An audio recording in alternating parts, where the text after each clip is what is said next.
continuing on my streak of recording these videos while drinking this here gin and tonic and perhaps losing my ability to speak, I am going to open this here box. This came in from Lulu, so you know it's some print-on-demand goodness.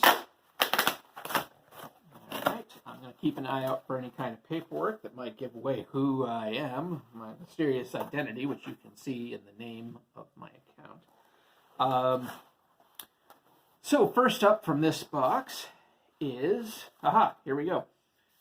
So the author of this actually reached out to me and just didn't provide a copy, but reached out to me and sort of made me aware of his stuff. And I thought it was pretty interesting. So this is a Postmortem Giallo. How am I going to say this? Orpheum Lofts by Miguel Robiero. I'm going to say that wrong. It's Portuguese, and I cannot speak Portuguese to save my life. I wish I could, because I'll tell you what, I want to go back to Portugal very badly. It's, from what I understand, fairly system neutral. It does have stuff for an actual game, which I'm not going to say out loud, but I'm going to show you what it's called here. Uh-oh, dirty word. So these, this is apparently not so much of a module as much as it is just providing you with a location and a bunch of characters and ideas so that you can plug this into a game and let your players do what they will. Not necessarily along the plot, but more just to give you stuff. So, you know, the pieces for your players to assemble a story around. So, yeah, it sounded really interesting. There are a few books in this series. I'm giving thought to checking out a couple of the others, but I thought I would at least give this one a read at some point, and I just wanted to take a look at it. You can get this on Lulu in print, but I believe you can get it on, Drive-Thru RPG, which I mentioned a minute ago. Anyhow, I'll try to put the links below so you can take a look at that and check it out. And hopefully at some point coming up, I'll have a review for it on my blog. The next thing I have, oh my gosh. So this was not offered in paperback. I have all of the others in paperback so far, but this was only offered in hardcover. Probably because it is such a beast. I don't know. I think they would have to split it into two paperbacks if they did it again, which is what they did last year. 2 years ago, 2019. I have here the 2020 Gongfarmer's Almanac in hardcover. All bajillion pages of it. Dust bunny there. So, yeah. You can get this on Lulu. You can get it, I believe, you can get it free on Drive-Thru. You pay the price of printing and shipping if you buy it on Lulu. Boy, there is so much content in this. What do we have here? Volume 1 has, it looks like, 3 adventures. Volume 2 has 3 more adventures. Volume 3 has 2 more adventures. Volume 4 has 4 more adventures. Nope, sorry, 3 adventures and a patron. Volume 5, we have 3 adventures. Volume 6, my goodness. Volume 6 looks like it's all taken up by one fairly sizable adventure. Okay, then Volume 7, character classes. Volume 8, more character classes. What do we have here? Yep. Okay, bunch of different stuff. Rune Lords, don't know. The Hive Master. Okay, this is all Tarantino Elf. Okay, well, we'll find out, I guess. Let's see. Yeah, Volume 8, more character classes. Volume 9, Axes, Beasts, and Collections. Okay, sure. We'll find out what that means. Let's see. Animal Men Generator. Nice. All right. Yeah, okay. Volume 10. NPCs, Hamlets, Towers, and Babies. Okay. Don't know. We'll see. Diaper Crawl Classics. Okay. That's probably the babies. Let's see, character occupations and skill checks. Hamlet happenstances, cool, always good for that. Probably some random charts. We'll take a look.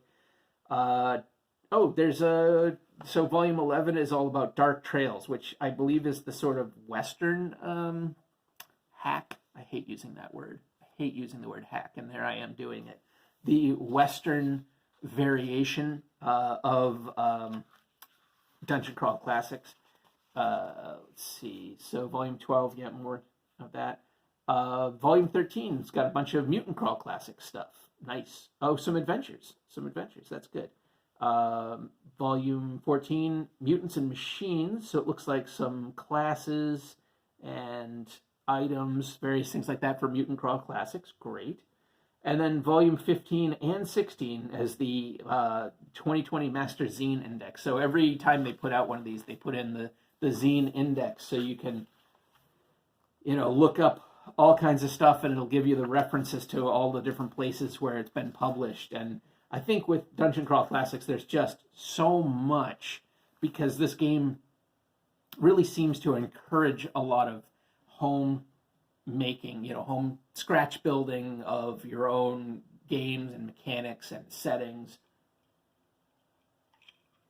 It has a very DIY vibe, which is, pretty cool. So I'm very excited about the fact that this has a lot of adventures because I'm really looking for a lot of meat and potatoes scenarios to really lift from and be inspired by for the Dungeon Crawl Classics game that I'm running and perhaps future ones. I think if my characters all get killed at some point or if they reach certain levels, I don't know. I'd kind of like to start more at go back and start over at 0 level or who knows at some point and explore some other of these different adventures I have. I have a whole bunch of level 1 adventures I haven't used, so I'd like to do that. Actually have a few 0 level funnels I'd like to use that I haven't looked into yet. So anyhow, I feel like DCC is a game that's going to just keep on giving. I've already had a great deal of fun with it, and I've only run a handful of modules. Been playing off and on now for, a year or so with some friends. First 1, then 2, then 3. And I'm hoping that if this bloody plague will ever reach its finale, or at least become background noise for the rest of our existence, that I can actually get back into running games face-to-face. Wouldn't that be lovely? I would definitely enjoy doing that again.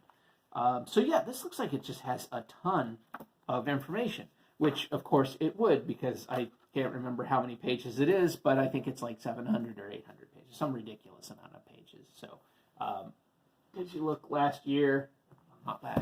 the previous year, 2019, they put in 2 softcover volumes, and this, it's actually a little bit bigger. I don't know. So it's a lot of material. The Gongfarmer's Almanacs are great. I think if you are interested you got to be into Dungeon Crawl Classics. You have to pick the book up and be having fun playing the game. But if you are playing Dungeon Crawl Classics, if you are running Dungeon Crawl Classics, these are absolutely phenomenal books. They are such a great deal. A fantastic deal if you want the downloads because they're free. But if you want them in physical form, they're still really excellent deals. This is the most expensive one so far, this hardcover. And again, I would have picked it up in softcover, but I couldn't find it on Lulu to buy in softcover. But this hardcover, I think including shipping, it was under $30. This is, look at I have big hands, and look at this. It's huge. Anyway, well worth the money, packed full of all kinds of crazy stuff. Yeah, sure, you're not going to use it all. But you don't need to use it all. My goodness, look at how much there is. It's so much just a wealth to draw from. All right, well, Anyhow, the usual stuff is still important. If you can, like, subscribe, all that business. Check out the links. Check out my blog. Read some of my fiction and give it a review. It'll be a huge help. I'd appreciate it a lot. Excellent. Well, until next time, take care.